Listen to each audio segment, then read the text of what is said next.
graphics tonight are actually from my book, Still Invisible, and it's from your chapter entitled Hope or Nope. And so we interviewed you to talk about this idea of whether or not there is hope for the future, or are we just beating our heads up? But when you look at people like Medgar Evers and Malcolm X and Martin Luther King Jr. and Fred Hampton and all of these other African-American leaders who have been cut down in their prime, I'm just curious as to what sort of challenges, if any, maybe it's just a figment of my imagination, but what kind of challenges, Dr. Bullock, have you faced just trying to do the right thing and be a good elected official?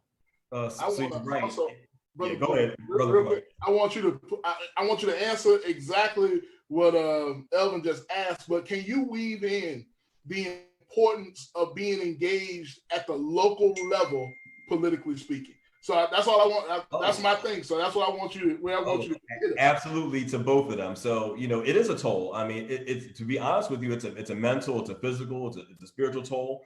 You mentioned some of the tragedies that happened to past leaders. We know that they didn't seek to be martyrs. Even King, that Mountaintop speech, he talks about, I would love to live a long life. Longevity has its place. He wasn't seeking to be a martyr, but he knew his time was coming. The reality is that as a public figure, as an elected official, my life is an open book in many ways. So my address, my movements, people know, where I am. So it's not like, people haven't approached me in the streets or said things in social media.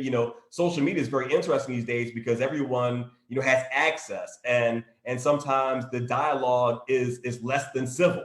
You have people who, feel as if they can say and do anything, right? That at this point, you're not a person, you're an object. And so, whether, it's your family, it's you, your picture is places people call your office. I've gotten all kinds of, crazy calls, emails, things like that. So, it's something that we deal with. I know it's part of the struggle. And then at the local level, the reality is that people can say, hey, president or senator or congressman, and they're at a distance. But at the local level, you are right up front, right? When you walk out your door and you walk your dog, there is someone coming up to you saying, what about that piece of legislation? Or how about you get this thing done, right? So part of the challenge that I deal with is being on all the time, right? So again, having two sons, I put one to bed, one's, listening to this conversation right now. And so it's also me having to show him what I'm doing, explaining it to him, and so it's breaking down into those parts. And then I will say one of the blessings I have as an educator, Brother Elvin, you were talking about, some of our allies. I've had two white students of mine who I had about 5, 6, 7 years ago as students saying, I finally now get what you were telling me, right? When you were talking about conditions of communities and talking about whether it's Birmingham or Omaha or New York City or Philadelphia or Miami, all these things, make sense to folks nowadays. So we have to then have our voices at the table. But at the local level, really, it's all hands on deck, and people have access to you. So it's something I've had to deal with. I've gone to more funerals in the last 4 years than I've ever gone to in my life, right? Going to neighborhood associations, seeing people's frustration, their anger, and sometimes a very much righteous anger.